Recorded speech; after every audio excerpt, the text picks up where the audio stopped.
Carissimi fratelli e sorelle, con profondo dolore devo annunciare la morte del nostro Santo Padre Francesco.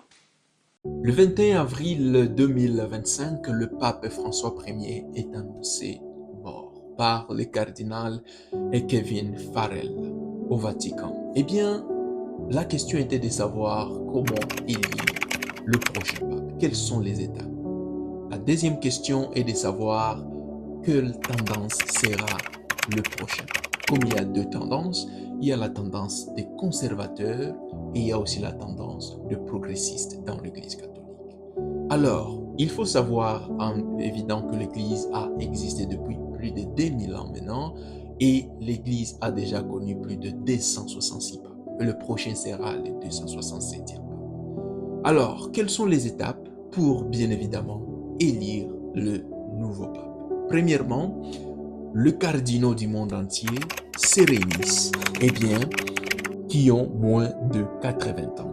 Ils sont au nombre de 135 cardinaux. Bien sûr, il y en a plusieurs, mais beaucoup peut-être, ils ont plus de 80 ans et c'est la raison pour laquelle ceux-là vraiment ne sont pas considérés par cette élection-là.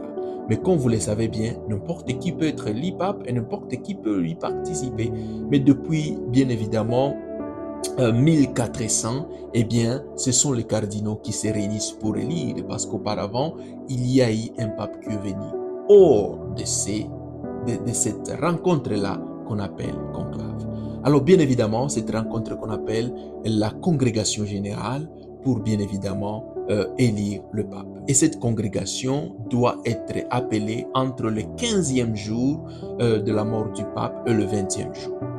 Alors, la deuxième étape, il s'agit bien évidemment d'une prière de masse où le cardinal appelle bien évidemment le Saint-Esprit pour les guider dans les choix. Et cela, ça s'est fait bien évidemment au Basilique Saint-Pierre, la salle qui est bien évidemment à Rome, au Vatican.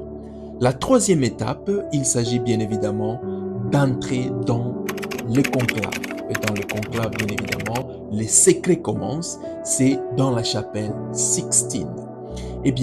Comme vous le savez, dans cette salle, en tout cas, les cardinaux sont totalement coupés du monde. Pas de communication avec l'extérieur, pas de téléphone, pas de radio, pas de médias. Alors, et après ça maintenant, on ferme la porte pour se couper totalement de l'extérieur. La quatrième étape, il s'agit de le cardinal commence déjà à discuter sur le potentiel candidat, c'est-à-dire il y a des candidats ou de cardinaux qui sont peut-être populaires dans l'Église ou qui ont déjà marqué l'Église ou qui sont bien faits ou sont vraiment adaptés au monde actuel.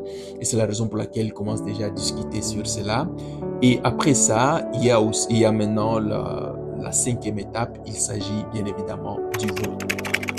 Alors, pour que le pape soit voté, il faut qu'il obtienne le 2/3 de la majorité des cardinaux réunis. Alors, si le pape n'est pas encore voté pendant que les gens attendent longtemps, il y aura ce qu'on appelle la fumée noire qui va sortir. C'est ça la sixième étape. Mais s'il arrive qu'un cardinal reçoit le 2/3 du vote, il y aura bien évidemment qui est comme la 7e étape. Il y aura maintenant la 8e étape qui sera bien évidemment la fumée blanche qui va sortir pour dire que voilà, nous venons d'élire le pape. Et la 9e étape, ça sera maintenant Habemus Papam pour dire que Habemus Papam. Habemus Papam. Et la 10e étape, le pape, bien évidemment, va faire ce qu'on appelle les Urbi and Orbi, la prière de Urbi and Orbi, et Urbi Urbs en latin qui signifie la ville. Et là, il prie pour Rome, et Orbi qui est bien évidemment le monde qui prie pour l'ensemble du monde. Mais avant que le pape ne soit annoncé, eh bien, on doit d'abord poser la question. Avant que le pape ne soit bien évidemment annoncé au public, on doit d'abord poser la question au pape, est-ce que vous acceptiez bien évidemment ce rôle? Il va dire oui, j'accepte. Parfois, il peut dire non s'il ne veut pas. Et puis après, on doit lui demander, est-ce que tu veux quel nom? Il doit choisir parmi les différents noms qu'il peut choisir comme pape. Parce qu'on peut avoir un nom comme cardinal, mais il y a un nom bien évidemment comme pape. Il y a des noms comme Clément, il y a des noms comme Léon, comme François, comme Jean-Paul, comme Pius, il y en a déjà beaucoup de noms qui ont déjà vraiment été répétés plusieurs fois. Alors, la deuxième question maintenant est de savoir quelle tendance, eh bien, l'Église va choisir pour le prochain pape. Eh bien, il y a deux catégories. Eh bien, il y a le progressiste, il y a aussi, bien évidemment, le conservateur. Alors, le progressiste, comme vous le savez bien, ce sont des papes, bien évidemment, qui s'adaptent au monde actuel. C'est-à-dire qui adaptent la doctrine de l'Église au monde actuel. Comme par exemple, il s'occupe du changement climatique, il s'occupe du social, comme par exemple le pauvre, les personnes marginalisées, comme par exemple les personnes gays. Il y a aussi le mariage homosexuel qui avait aussi tendance de dire qu'il faut déjà commencer à prier pour eux, comme par exemple l'utilisation des contraceptifs pour éviter par exemple des grossesses, tandis que le pape conservateurs, ce sont des papes, bien évidemment, qui ne suivent pas, eh bien, l'évolution du monde. Eux, vraiment, se focalisent sur la tradition de l'Église, c'est-à-dire sur la doctrine et les enseignements de l'Église. Et c'est là, d'abord, non, eh bien, à la communauté, bien évidemment, des homosexuels et considère qu'il y a seulement que Dieu avait créé l'homme et la femme. Et là, l'Église est très ferme là-dessus. Il ne peut jamais y avoir le mariage. Eh bien, pour cela.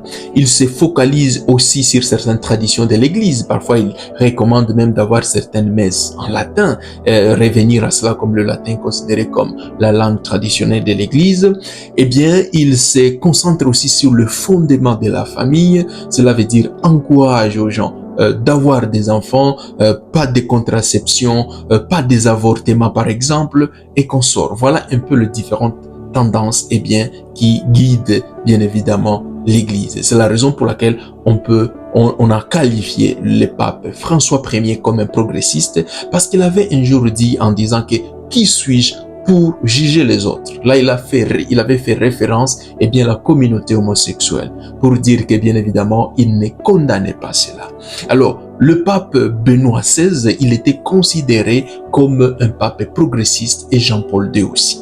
Alors, actuellement, il y a beaucoup de tendances pour savoir qui sera, bien évidemment, élu pape. Parmi eux, il y a des conservateurs eh bien, qui suivent la lignée de Benoît XVI. Il y a aussi eh bien, de progressistes qui suivent bien évidemment la lignée eh bien, de François Ier.